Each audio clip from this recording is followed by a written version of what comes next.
Hello guys, I'm Dennis Villarosa. So today po, I'll be discussing to you ano po yung isa sa mga sikreto kung bakit ko po na-reach yung success kung nasaan ako ngayon.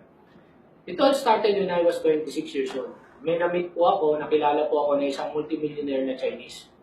And I can still remember that time, sinakay niya po ako sa Mercedes-Benz niya, kulay black. And that time, I started dreaming. And alam niyo po, habang umiikot po kami dun sa subdivision nila, I could still remember, napakarami niya pong binagsak sa akin nun ng mga ideas na kung bakit ko nagbago yung pananaw ko.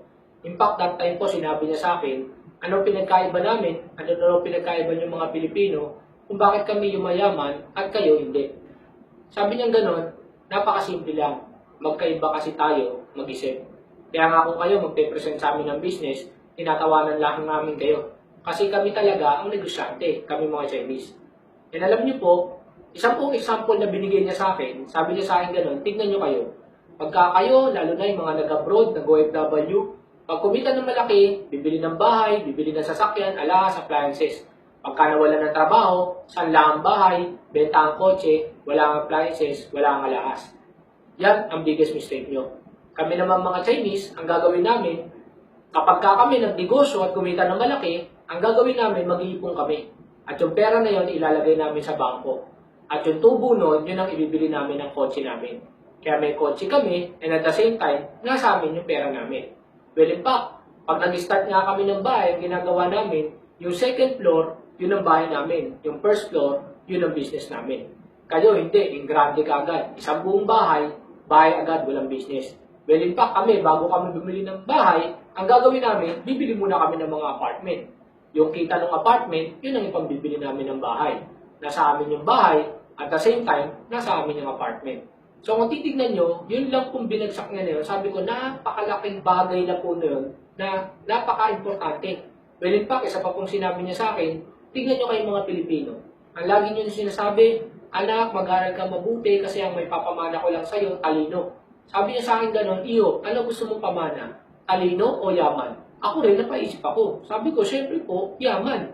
Tama eh. Why? Pag sinabing kuwangko ka, mayaman ka. Pag sinabing ayala ka, kahit anong mangyari, mayaman ka. Sabi niya, imagine niyo, kung titignan mo dati, nung kami, mga Chinese, nagpunta sa Pilipinas, hindi kami nakatapos ng pag-aaral. Kaya wala kaming choice kundi mag-business. Kaya naman, since kayong mga Pilipino nakatapos ng pag-aaral, ang ginawa nyo, naghanap kayo ng trabaho. Ngayon, kung titignan mo, sino nagtatrabaho sa amin? Ang nagtatrabaho sa amin, kayo. Kayo nakatapos, kami hindi. Kami mga negosyante, kayo mga empleyado. Kaya alam niyo po, that time po, nakapokus ako sa engineering, na pag-graduate ko, magmamasteral ako, magdo-doctorate ako. Pero after po lahat ng mga binagsak niya at sinare niya sa akin, unti-unti po nagbago yung pananaw ko. And in fact, hindi ko po makalimutan yung huling binagsak niya sa akin. Kaya sabi niya sa akin gano'n, iyo, kung gusto mong magbago ang buhay mo, gusto mong yaman, umasenso ka, kung merong opportunity na makapag-business ka, then grab this opportunity. Kaya alam niyo po, that time po na nakausap niya po ako, wala pa po ako sa ganitong business.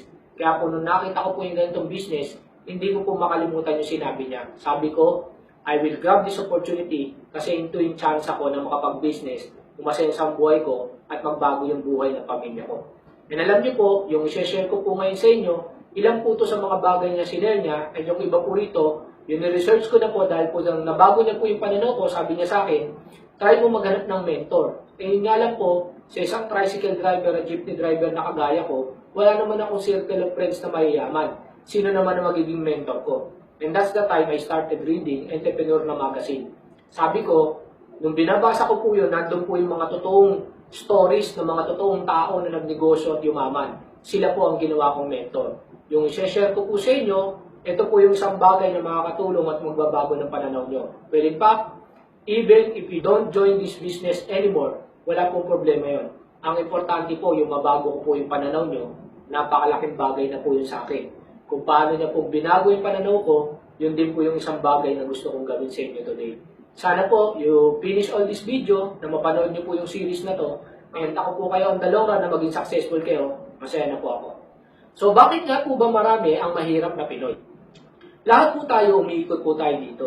Sabi niya, kailangan po natin mag-aral, ang dalawang run magkaroon ng trabaho, and ang dalawang run kumita ng pera. Sabi niya, kayong mga Pilipino, diyan kayo umiikot. Mag-aaral, magtatrabaho, kumita ng pera. Now, sino nga ba yung kumikita ng pera? Meron mga tao kumikita 4 to 6,000, yan yung mga undergraduate. Meron naman mga tao kumikita 10 to 15,000, yan yung mga professional o graduate. Meron naman mga tao kumikita 30 to 50,000, yan yung mga manager or small-time businessman. Meron naman mga tao kumikita ng 100 to 200,000, yan yung mga presidente, big-time businessman, or mga franchisers. Meron naman mga tao kumikita 500 to 1 million, yan yung mga big-time investors. Now, kung titignan po natin sa Pilipinas, lahat po may qualification. Pero kung walang qualification at ikaw ang papipiliin, magkano ba ang gusto mong kitain, let's face it, lahat naman po siguro tayo, pipiliin po natin yung pinakamalaki.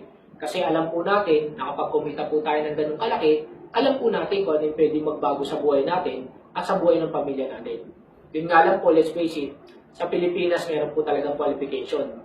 Well, in fact, ang kumikita lang po ng 30 to 50,000, yan yung mga taong graduate ng UP, Lasal, Ateneo, cum laude, summa cum laude, magna cum laude, etc.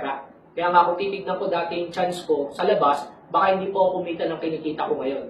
Kasi unang-una po, since self-supporting po ako po nagpaaral sa sarili ko, aminin ko po, marami po akong bagsak. Kasi ang tanging aral ko lang po, yung pumasok po sa school. Paglabas ko po niyan, magtatrabaho na po ako. Pero kung titignan nyo po, I was so thankful sa Diyos na hindi po ako naging matalino at hindi po ako nakatapos ng 5 years at may bagsak po ako. Kasi kung hindi po, baka mas nakita ko po yung chance ako po na maging successful sa pagiging empleyado. And thankful po ako kasi po, mas nakita ko po yung chance ako sa business. Lalo na po yung nakita ko at nakausap ko po yung Chinese po na yun na sinasabi ko sa inyo. Now, kung titignan po natin, dalawang paraan para kumita ka ng pera. Sa either mag-empleyado ka or mag-business ka. Na kung titignan po natin, lahat po tayo, hindi naman po tayo pwedeng tumalong agad sa business. Ang gagawin po natin, mag-empleyado muna tayo, pero dalawang run, saka po tayo mag-business. Now, statistics po, kung pagbabasihan po natin, 80% po ng Pilipinas tumatakbo po on the opposite side. 5% lang po ang tumatakbo sa kabilang side. Kung titignan po natin sa Pilipinas, 80% ng Pilipinas mahirap at mareklamo. 5% lang po ang mayaman. Why? It's because 80% ng Pilipinas estudyante at empleyado. 5% lang po ang negosyante. Kaya nga po noong time po na yung mga kaklase ko po, nag-engineer, ako naman po, I was running on the opposite side, nagbi-business ako, lahat sila tumatawa sa akin, sabi nila, baliw na ako, sira na ang ulo ko, nagmamadali daw akong yumaman. And sabi ko, ganun, okay lang, tumatawa din ako sa kanila. Why? Kasi alam ko, I was running on the opposite side, iba ang makukuha ko sa makukuha nila. At least alam ko kung saan ako papunta. The question is, ikaw na nanonood dito, saan ka ba tumatakbo? Sa mahirap o sa mayaman? Tandaan niyo po, if you don't do something different, then you won't get something different. Kaya nga, if 1 year, 2 years time, bumalik ako sa mga kakilala ko, kumikita na ako ng malaki, naka-brand new car na ako, it's because I did something different, kaya iba po yung nakuha ko sa nakuha nila. Aminin ko po, up to this date, wala pa pong kaklase ko na nakakaabot po ng tax ng kinikita ko. So, I was so thankful na nag-open mind po ako sa ganitong business. So, sa iyo po, again, if you don't do something different, you won't get something different. Kaya, isipin mo munang mabuti kung saan ka tumatakbo at saan ka dapat tumatakbo. Now, ito po yung Chinese mindset. Sabi niya sa akin ganun, alam mo, Iho, magkaiba mindset natin sa mga anak natin. Ako, mindset ko sa anak ko, 25 years old, may bayad sa sakyan. At 40 years old, kailangan may 20 million ka sa bank. Why? Kikita ng 140,000 every month. Hindi mo na kailangan magtrabaho. Sabi ng ganun, kami mga Chinese, we do business 5 to 10 years. After that, money works for us. So, yung pera na po ang nagtatrabaho para sa kanila. Kaya nga hindi ko po makalimutan nun, nilabas niya po ako doon sa bahay niya, may malaking part po doon, nakala ko sa subdivision. Sabi niya, try to look at this part. I bought this for 7.5 million. Pero hindi ako naglabas ng kahit isang kusin dyan. Yung tubo ng pera ko, yun ang pinambili ko dyan. So, money is working for me. So, hindi ko po makalimutan yun. Sabi niya, kayo naman mga Pilipino, ito ang mindset nyo. 22 graduate, 30 nagtatrabaho, 40 sawa sa trabaho, 60 resign sa trabaho, 70 patay kakatrabaho. So, diyan kayo umiikot. And then, pagtanda nyo, aasa kayo sa SSS, GSIS, retirement. And in fact, napakahirap pong kunin yung SSS and GSIS na yan. Pakahirapan pa po. And sabi niya ganun, pag over-age na kayo, hindi na kayo matanggap sa trabaho, ang gagawin nyo, mag-abroad. So, you work for money, for life. Hanggat malakas kayo, nagtatrabaho kayo sa pera. Yan ang mindset nyo. Now, sabi ganun, Chinese mindset, 25 years old, may house and lot plus car. Now, tignan po natin kung makakabili ka ng kotse mo. Ang pinag-uusapan po natin dito, kotse, hindi SUV. Now, unang-una po, down payment and insurance, papalo ka na ng around 100,000 po dyan. Now, pagpalagay natin, libre na yung down, huwag mo nang problemahin yan. Pagpalagay po natin na ikaw mismo ngayon, kumikita ka na kagad ng 30,000. So, lahat po kayo na nanonood ng video na to, ipopromote ko na po kayo, 30,000 per month na po kayo. The question is, makakabili ka ba ng kotse mo? Now, punta ka po sa kasa, mag-inquire ka para malaman mo. Kung 3 years mo po hulugan, 21,000 po ang babayaran mo monthly.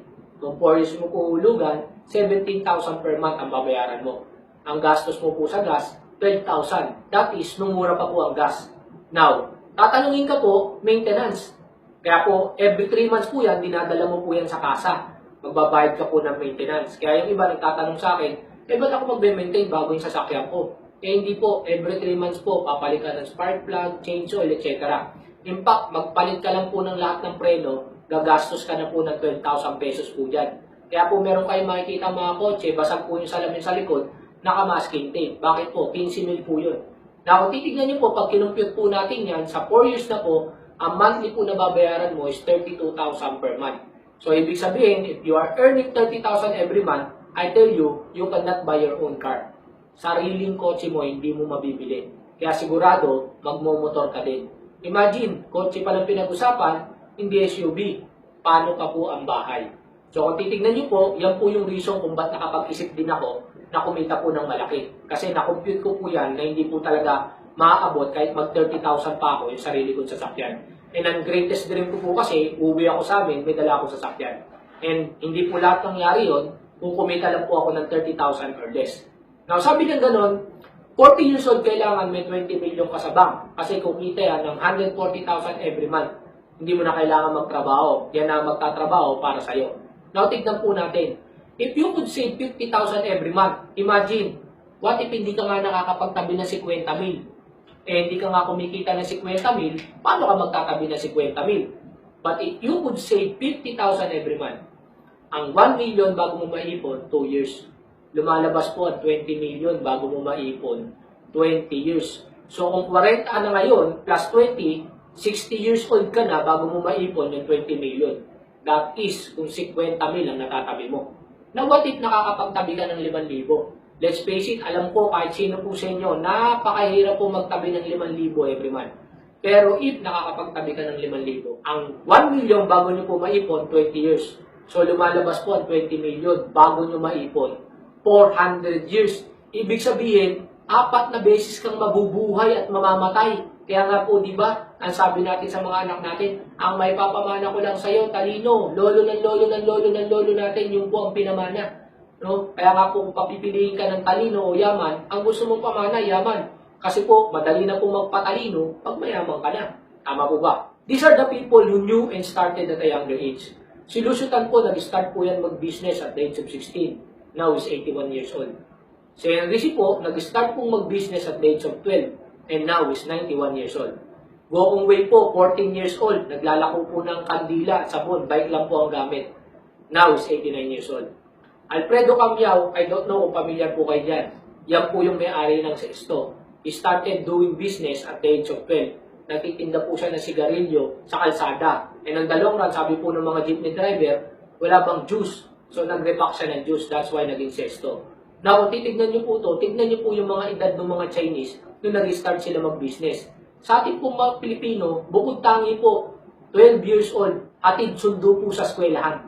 Tama? Kaya po kung titignan nyo po, halos lahat po ng produkto made in China.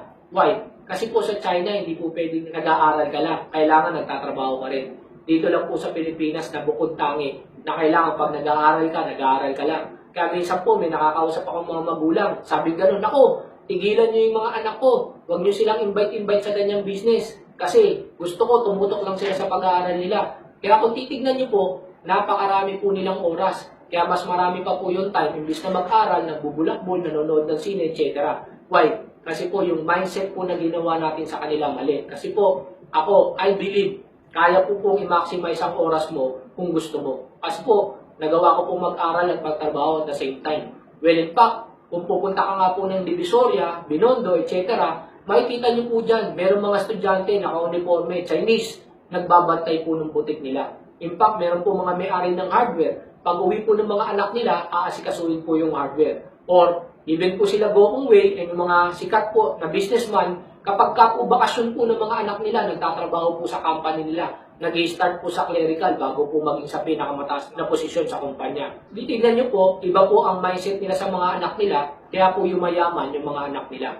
So dapat po tayo rin mismo, baguhin din po natin yung mindset sa mga anak natin. If you're not 12 years old today, kailan mo plano mag-start mag-business? Imagine, ikaw na nanonood nitong video ngayon, baka 30 or 25 or 50 years old ka na, and you don't plan to do business, kailan pa? So, have an open mind. Kapag may business, then grab that opportunity. Now, eto po, si Lawrence Larry Ellison, he's the number 7 richest man on the planet. In-invite po siya. Famous speech po sa Yale University. In-invite po siya sa Yale University para po mag-speech. Alam niyo po, napakaganda po na naging speech niya doon. Nung araw po na yun, lahat po ng tao nakatoga.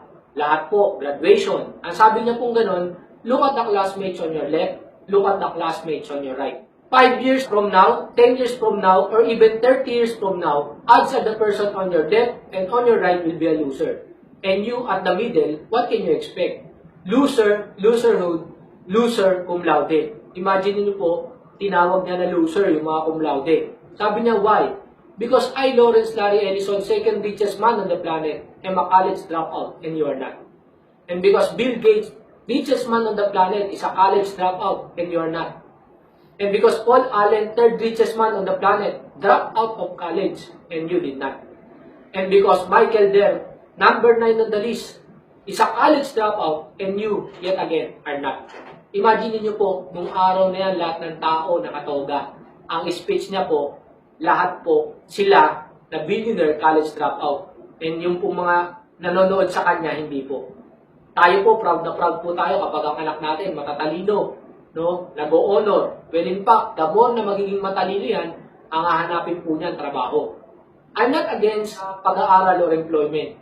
Ang gusto ko lang po, habang bata pa, hindi mo pa kailangan gumraduate, pwede ka na mag-start mag-business. So, ba't mo pa hintayin gumraduate ka? And dun po, walang requirement.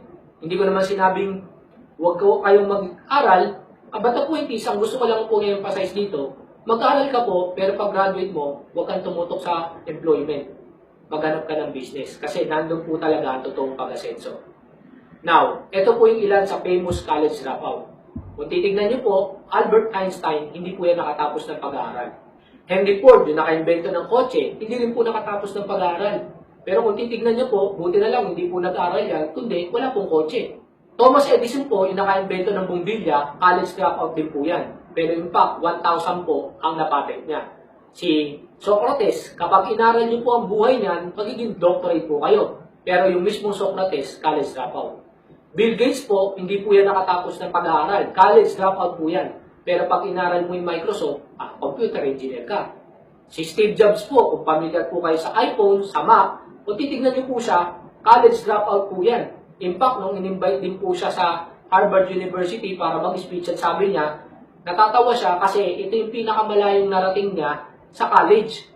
Siya ngayon na nag-i-speech, nung araw na po yung graduation, pero siya mismo, hindi siya nakagraduate. And buti na lang din po, hindi po nag-aral. Kasi kundi po, wala pong Mac, wala pong iPad, wala pong iPhone. No? Next po, si Michael Dell. Actually po, sabi po sa kanya ng professor niya, nung nag-drop out siya, ikaw iyo, hindi ka na yayaman. Sabi niya sa professor niya, hindi po sir, yayaman ako. Kasi bumili ko ng Mac, kinalad ko hanggang kahuli-huli ang tornilyo. At ibinalik ko, pag power ko sumindi. Ibig sabihin sir, yayaman na ako. Kasi kaya ko nang gumawa ng computer na sarili ko. And tama, yumaman po siya. Next po, Ralph Lauren, hindi rin po nakagraduate. May-ari po ng CNN, may-ari po ng Walt Disney, and Hanna-Barbera, hindi rin po nakagraduate. Even po yung may-ari po ng DreamWorks. Pero lahat po sila, nasa top po sila na billionaire. No?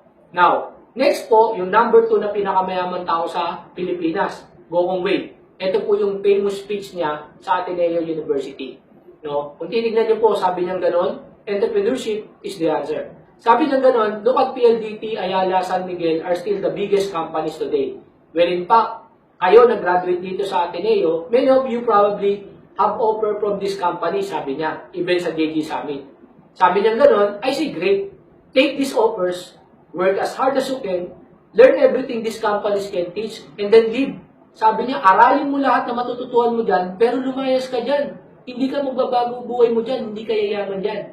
Sabi niya, if your dream of creating something great, do not let a 9 to 5 job, even a high-paying one, lull you into a complacent, comfortable life. Let that high-paying job propel you toward entrepreneurship instead. Sabi niya, huwag kang matrap kahit na napakalaking sahod pa na 9 to 5 job. Sabi niya, dapat yung sahod mo na yun na malaki ang mag-lead sa'yo papunta sa entrepreneurship. Sabi niya gano'n, look at the young entrepreneurs who made it. Tony Tan of Jollibee, Ben Chan of Bench, Rolando Talesa, and Wilson of Abenson. Kung titignan niyo po, they started at a young age. Actually, ang Jollibee po, yung may-ari po niyan, chemical engineer. No? Pero hindi naman po nag-practice ng pagka-engineer. Nagtayo po ng sarili niyang business. In fact, even Lucio Tan, nung in-interview po siya, sabi sa kanyang ganon, ano ang dream mo? Sabi niya, my dream was to become a chemist, chemical engineer din. But still, sabi niya, I invested into business. Now, I own 100 companies. So, kung titignan niyo po, alin po ba naging mas maganda na practice niya yung profession niya o ngayon na negosyante na siya? Now, sabi niya gano'n, they are the guys who were content with the 9 to 5 job, who were willing to delay the gratification and comfort, and who created something new and something fresh. Sabi niya gano'n, ito yung mga tao na hindi na kontento sa 9 to 5 job. Kaya ikaw na nanonood nito at laging close-minded ka o sarado ang utak mo, if you're working on the 9 to 5 job, guys, yung mga nag-share po at yung mga binanggit ko po was mga taong, let's face it, they're very popular, they're very rich. Tama po yung sinasabi nila. Ang kailangan lang po natin gawin, have an open mind. Baguhin po natin yung pananaw natin, sundin po natin kung ano po yung mga mindset nila. Again, ito po yung lagi kong sineshare sa lahat po ng mga nakakausap ko. Everyone has a dream, but not all are determined to achieve it. Lahat po ng mga kausap natin, pare-parehas mayroong pangarap. Yun nga lang po, bilang lang po yung mga katulad namin who are determined and willing to do everything. Kahit hindi ko na linya, nilinyahin ko yan just to achieve my dream. Another po, if you have a dream, then go for it. Be an entrepreneur. That's the only way you can achieve it. Let's face it, lahat na naman po na nakakuha ng pangalan nila was yung mga taong talagang nag-business, hindi po yung nag-employ. Next po, the things you regret most in life are the risks you didn't take. Kaya nga po, kung lagi kang natatakot na mag-risk at mas gusto mo na playing safe ka, kumikita ka, kaya alam niyo po dati sabi ng mga klasiko, okay na ako dito kasi play safe, every month may 20,000 ako, fix ang income. Eh sabi ko, yun ang masaklap kasi 5 years ka na, fix pa rin ang income mo. Yun naman ang nagustuhan ko sa business. Oo, mag-i-start ako, hindi 10,000, baka 1,000, 3,000. Pero I tell you, 1 year, 2 years from now, yung tax ko, hindi mo kikitain. In fact, meaning ko po sa inyo, yung 30 years po na magtatrabaho yung mga friends ko sa mga classmate ko, yung pinita ko po dito sa loob ng 5 taon, hindi po nila kayang kitain. Actually, meron po akong nabasa noon na in-interview na 100 katao na nasa 60 years old na sila. Nang in-interview sila, tinanong sila, kung ibabalik ka nung time na bata ka pa, ano ang gagawin mo? Sabi niya, number 1 na gagawin ko, iko-correct ko lahat ng mali na nagawa ko. Number 2, gagawa ako ng bagay na hindi makakalimutan ng kahit sino. Makakapag-iwan ako ng legacy. Number 3, sabi niya, magiging more risky ako. Now, guys, kung titignan niyo po, yan po yung nabasa ko kung bakit ako pumasok sa ganitong business. Why? Ayoko na pong magawa yung mistake na nagawa ng mga kaklase ko. In fact, napakasimple lang naman tingnan yan eh. Sabi ko, yung mga professor ko, same sa sinabi ni Bill Gates. Sabi niya ganon, itong mga professor ko ang gagaling magturo, pero naglalakad, walang sasakyan. Sabi nila, sila master na nila yung ginagawa nila, ako mamasterin ko pala. Kung mamasterin ko yung ginagawa nila, kung ano yung buhay nila, yun ang buhay ko. So, I want to correct my mistake hanggat mas maaga. Number 2, gusto ko mag-iwan ng legacy. Alam niyo po, sabi ko nga kanina, ang mas masarap maiwan, yaman. Kasi pag namatay ako, hindi nila ako makakalimutan. Because of me, nagbago yung buhay nila. And number 3, sabing ganon, magiging risky ako. Alam niyo po sa business, pag gusto mo magnegosyo, kailangan po maging risky ka. Hindi po laging sure. Pero I tell you, since risky po yan, kaya po malaki po ang kapalit niyan. That's the reason, pwede pong magbago ang buhay mo, umasenso, yumaman ka, because naging risky ka. Kaya sa inyo po, sana sa mga kapanood ng video nito, try mo nang baguhin ang pananaw mo. Huwag ka na mag-play safe. This is the time na mag-risk ka. And lastly, I will close with this one. If you don't build your dreams, I tell you, someone will hire you to build theirs. Ibig sabihin, yung ginagawa mo ngayon kung nasan ka, ang binibuild mo, yung dream ng mga ibang tao. Yung dream ng boss mo, hindi yung dream mo. So I suggest, have an open mind, no? Tignan niyo po yung business na ipapakita po sa inyo ng taong nagpanood sa inyo ng video na to. And please, try mo trabahuin yung pangarap mo. I tell you, ang investment po kahit saan, hindi po pera, time. Kasi kung ano ang edad mo, hindi mo na pwedeng ibalik yan. Yung pera po, anytime, pwede po natin kitain yan. So again, my name is Dennis Villarosa, and sana po kahit papano, nakatulong po ako sa inyo na magbago po ang pananaw nyo. So sa inyo pong lahat, welcome po sa business na to.